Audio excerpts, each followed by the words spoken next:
habían escuchado Romanos 3:23, por cuanto todos pecaron y están destituidos de la gloria de Dios.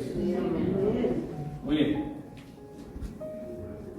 Este tema se titula, hermanos, no peques más. Fíjense, qué difícil se oye, porque por naturaleza hemos aprendido que somos pecadores. Claro que al estar en la iglesia y haber recibido a Cristo, hemos sido redimidos, y dice que las cosas viejas pasaron y en Cristo son hechas nuevas. Entonces nosotros somos nuevas criaturas. Pero el hecho de ser nuevas criaturas, ¿alguien diría en esta mañana que usted no peca, hermano? No hay ni una sola persona. La persona más santa de toda la tierra, le aseguro que tiene pecado. Amén. Entonces, ¿cómo es posible no pecar más? Y esto lo vamos a encontrar en la palabra del Señor, donde voy a desarrollar esta predicación. Está en Juan, Evangelio según San Juan, capítulo 8, versículo 11.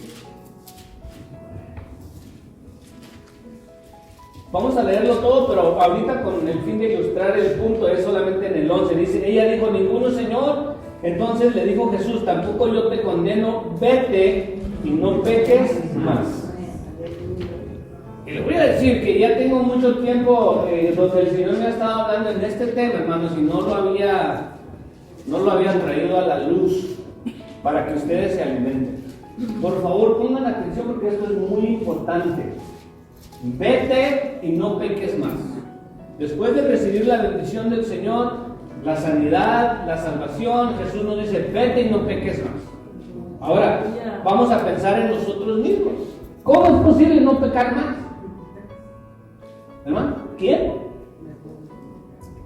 Se oye. Entonces, ¿para qué lo dijo Jesús? Si somos personas pecadoras, ¿lo estaría diciendo sarcásticamente, hermano? No. ¿O lo estaría diciendo nomás por decirlo? Una advertencia, hermano. ¿Una advertencia? ¿Qué hacemos? Vamos a entrar en estos detalles porque yo creo que al ser humanos, al ser seres humanos, todos batallamos con el pecado. Amén. ¿Amén? Yo les he contado esta historia de mis hijas, ilustrando cómo de repente sabemos hacer lo bueno y no lo hacemos. Lo malo ya lo traemos en el ADN de nuestra naturaleza humana. Mis hijas desde bien chiquitas yo les enseñaba a trabajar, a ganarse el dinero. Sí. Entonces yo las traía siempre recogiendo botes de plástico, de las latas de aluminio de soda, y luego las llevaba a venderlo una vez al mes. Hermanos, eran mínimo $100 de puro reciclaje. Y entonces ellos guardaban todo lo que juntaban. Y la gente a lo mejor pensaba, ay, el hermano creo que codo. No se trataba de que yo les diera o que no les diera, sino que les estaba enseñando algo. Entonces ellas juntaban las botellas en bolsas de esas de basura, y ya cuando eran 5 o 6 botellas las echamos a la troca y íbamos a venderlas. Y yo las llevaba y les estaba ya ayudando. Entonces yo creo que Keila ha de haber tenido como unos 9 años y Anaí, mi hija, como unos 8. Se llevan un año más o menos de experiencia. Y yo estaba nomás pasándole las bolsas y ellas las abrían y las estaban separando. Plástico, aluminio, lo que sea. Entonces de repente una botella de agua venía como a la mitad. Y Nani, pues más inocente, se le queda viendo y le dice a Keila, que es la mayor, la líder, le dice, Keila, esta botella tiene agua, ¿qué hago? Entonces, ¿qué era lo correcto de hacer? Es tirar el agua. ¿Por qué? Porque pues ellos están comprando plástico, no el líquido. Y le dice Keila, así déjala, pesa más. Hija de tigre pintito, ¿verdad? Sí, Yo no le enseñé eso, ni se lo dije. ¿De dónde se le ocurre? Pues la lógica, o sea, para que nos paguen más.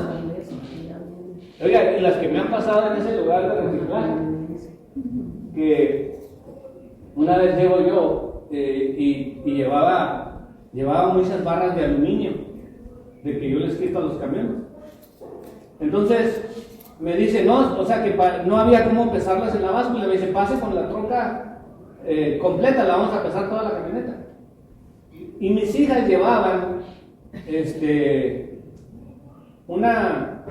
una cubeta llena también de aluminio, o no me acuerdo de qué metal, pero la cosa es que ellos la querían vender aparte. Entonces cuando entramos nos pesan a todos en la troca, y luego a la salida ellas se bajan con la cubeta para que se las pesen. Entonces a la entrada incluyeron el peso de mis 3 hijas, no, de las 2 hijas.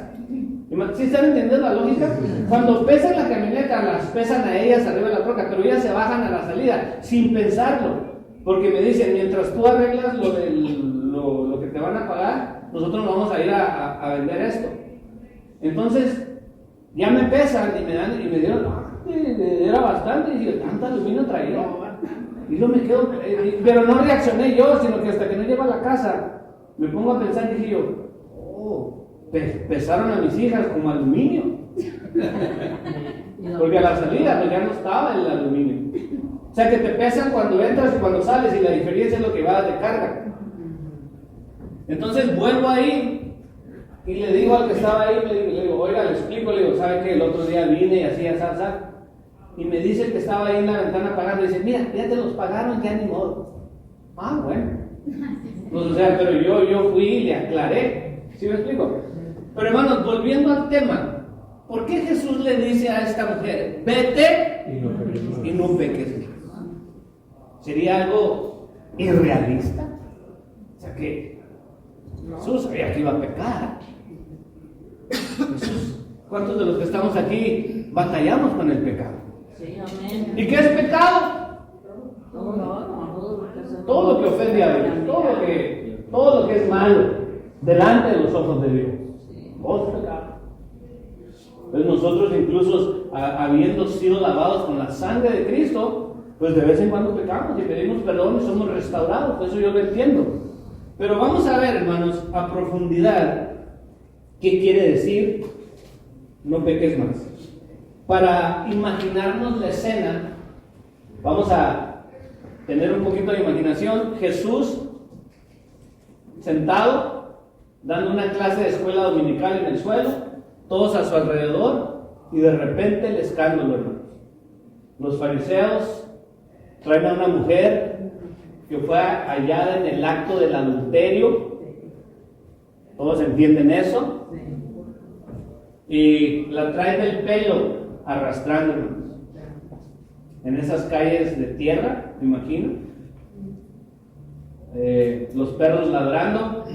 De repente se cruza una gallina en el camino.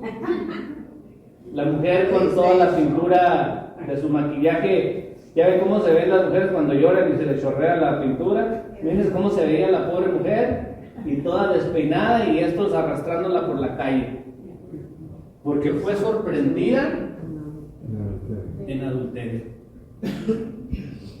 Y antes de continuar, los fariseos representan la ley. ¿Qué dijimos en la lectura que vimos inicial? De que por cuanto todos pecaron, la ley nos acusa, somos pecadores. Y luego la mujer nos representa a nosotros. Y Jesús es la única esperanza que tenemos para recibir la misericordia de Dios. Amén, aleluya. No porque la merezcamos, sino porque es un regalo que Dios nos da. Ahí están las 3 figuras representadas: la mujer, los fariseos y Jesús. Amén. Y llegan delante de Jesús, arrastrando a la mujer, todo el mundo sorprendido. Y ¿saben ustedes? Nunca se han fijado cuando hay mucho tráfico en el freeway. Y muchas veces usted va de aquí para allá y hay un trafical. Y cuando pasa hay un accidente del otro lado, pero todos los que van pasando, como van de bobos, pues le bajan a la velocidad. Digo, no hay ningún obstáculo, pero como todo el mundo va viendo lo que está pasando, pues entonces hay tráfico de ambos lados de la autopista. ¿Cuánta gente estaría viendo lo que estaba ocurriendo, hermano? Era algo que no se veía todos los días. Y luego Jesús, que era el revolucionario de la época, dando su clase, llegan estos Y toda la gente viendo lo que estaba ocurriendo. Pero vamos a la historia tal y como nos la narra la palabra del Señor, y estamos en Juan 8:1. Mas Jesús se fue al monte de los olivos y por la mañana se presentó de nuevo en el templo. Y todo el pueblo vino a él, y sentándose les enseñaba. Entonces los escribas y los fariseos le trajeron a una mujer sorprendida en adulterio, y poniéndola en medio le dijeron: Maestro, esta mujer ha sido sorprendida en el acto mismo del adulterio. Y en la ley nos mandó Moisés apedrear a tales mujeres. Tú pues, ¿qué dices? Mas esto decían tentándole para tener de qué acusarle. Pero Jesús, inclinado hacia el suelo, escribía en tierra con el dedo. Algunos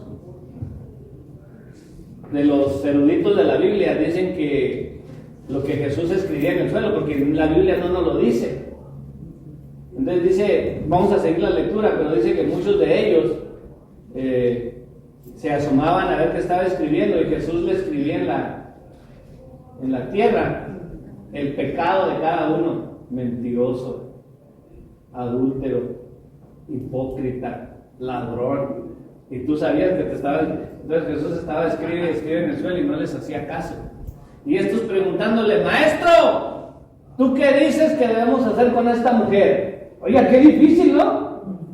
Imagínense la sabiduría de que si decía que la dejaran libre, entonces estaba diciendo que no estaba cumpliendo con la ley de Moisés. Y si la mandaba a apedrear, pues no, que eres puro amor y paz y quién sabe qué, y que abrazos no balazos. Pues qué difícil, ¿verdad? Amén. Oiga, ¿saben ustedes que nosotros tenemos un acusador delante de Dios, hermanos? El diablo nos está acusando todos los días delante del Padre. Pero también tenemos un abogado. ¿Y ese abogado cómo se llama? Jesús. Y ese es el que te está defendiendo todos los días. Nos está defendiendo todos los días. Aclarando.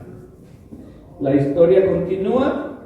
Y como insistieron en preguntarle, se enderezó y les dijo: el que de vosotros esté sin pecado, sea el primero en arrojar la piedra contra ella. E inclinándose de nuevo hacia el suelo, siguió escribiendo en tierra. Pero al oír esto, acusados por su conciencia, paréntesis, Espíritu Santo, salían uno a uno, comenzando desde los más viejos hasta los últimos, y quedó solo Jesús y la mujer que estaba en medio. Enderezándose Jesús y no viendo a nadie sino a la mujer, le dijo: Mujer, ¿dónde están aquellos que te acusaban? ¿Ninguno te condenó? Ella le dijo: Ninguno, Señor. Entonces le dijo Jesús: Tampoco yo te condeno, vete y no peques más. ¿Será posible no pecar más? Sí, silencio. Vamos a tratar de entender lo que significa no pecar más. Fíjense, lo primero que vamos a aprender en esta mañana en Santiago, primera de Juan 1:8. Si decimos que no tenemos pecado, nos engañamos a nosotros mismos, y la verdad no está en nosotros. Todos pecamos. Todos pecamos. Pero para entender la orden de Jesús, vamos a entender el origen del pecado, el por qué pecamos. Entonces la segunda lectura que les voy a dar está en Santiago 1:14. Santiago 1:14 dice la palabra del Señor: sino que cada uno es tentado cuando es atraído y seducido por su propia concupiscencia. Entonces la concupiscencia, después que ha concebido, da luz en pecado, y cuando el pecado es consumado, produce la muerte. Entonces, el pecado empieza, hermanos, con un pensamiento. Sí, amén. La Biblia dice que el diablo nos tira dardos de fuego, hermanos, envenenados a nuestra mente.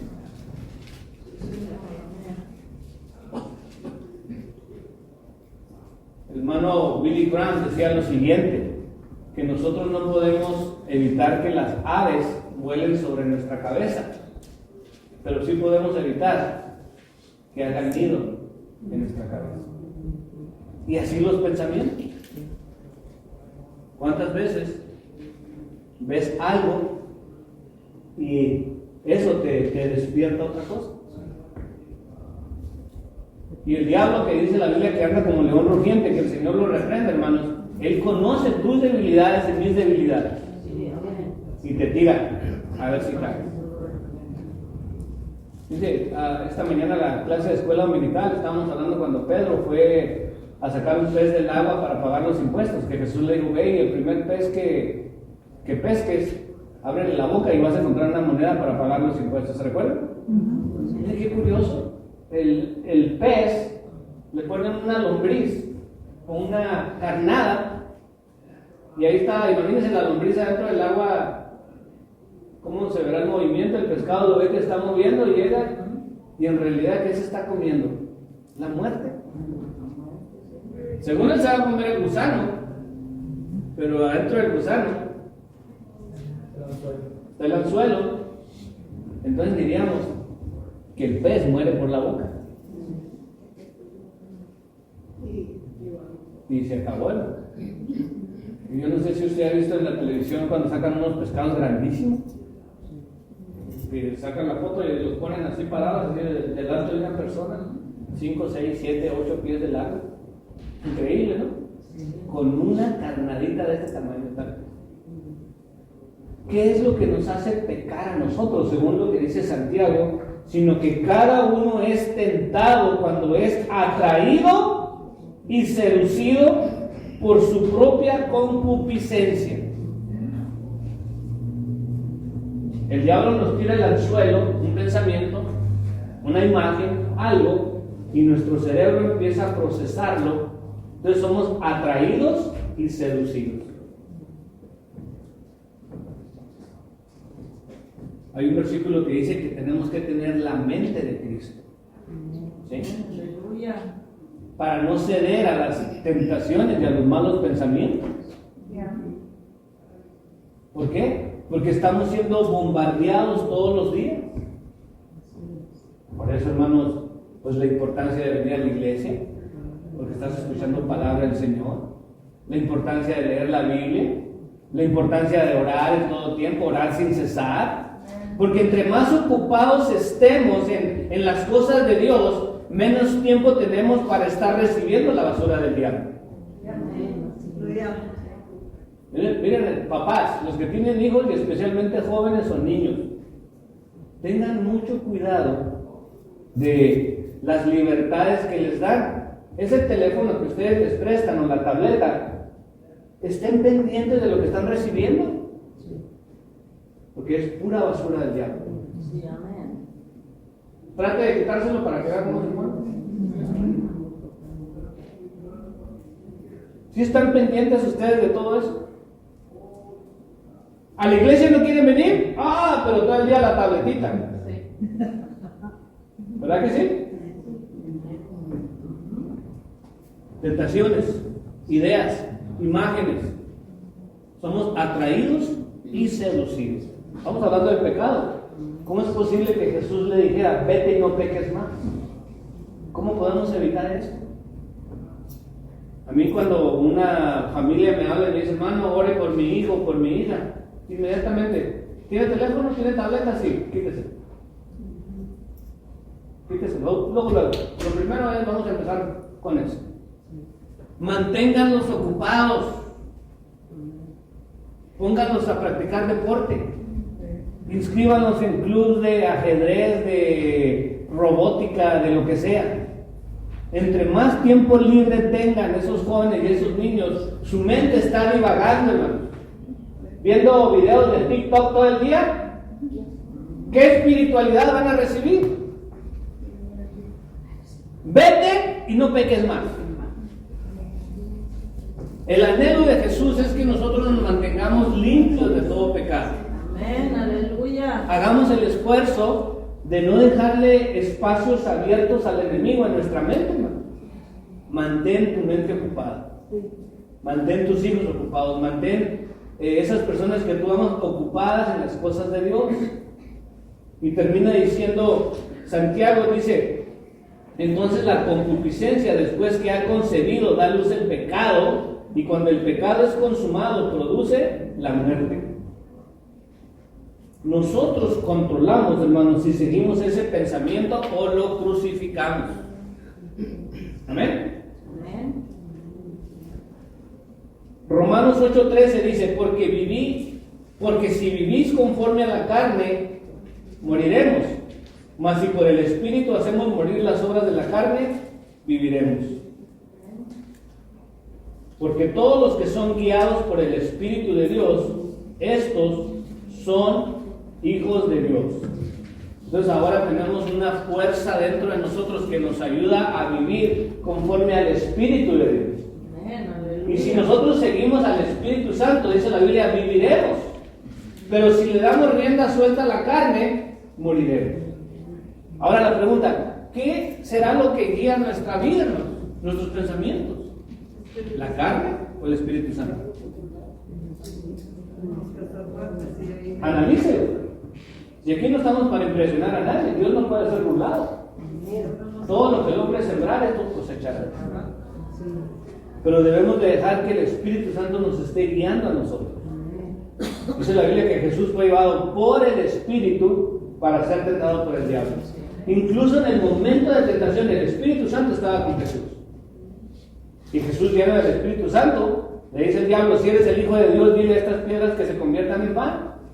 Y Jesús tenía una necesidad física, porque dice que después de haber ayunado 40 días y 40 noches, tuvo hambre. No digo tenía soledad, tenía cansancio, estaba harto, fastidiado. Lo que la Biblia dice que Jesús tenía después de 40 días y 40 noches de haber ayunado, tenía hambre. ¿Y sabe qué decía mi mamá del hambre? Que el hambre es canija, pero no es el que la aguanta. Sí. ¿Usted se ha fijado cuando uno tiene hambre? En el caso mío, yo me pongo hasta de mal humor. Sí. Porque no sé qué le pasa al cerebro. Yo puedo trabajar 24 horas sin parar mientras me estén alimentando. 40 días y 40 noches sin comer. Y luego se aparece el diablo con esa. Yo creo que en ese ratito lo mando al infierno. Pero fíjese, en lugar de dejar que la carne decidiera lo que él necesitaba, Jesús dice, escrito está. Guiado por el Espíritu Santo, acuérdese. Amén. Aleluya. Ahora hay una promesa donde Jesús dijo, no os dejaré huérfanos. Enviaré al Espíritu Santo, el cual estará con vosotros todos los días hasta el fin del mundo. Entonces nosotros tenemos al Espíritu Santo. Pero lo estamos escuchando, lo estamos siguiendo, hermano. Para poder mantenernos alejados del pecado, tenemos que ir siguiendo al Espíritu Santo y no nuestros instintos carnales.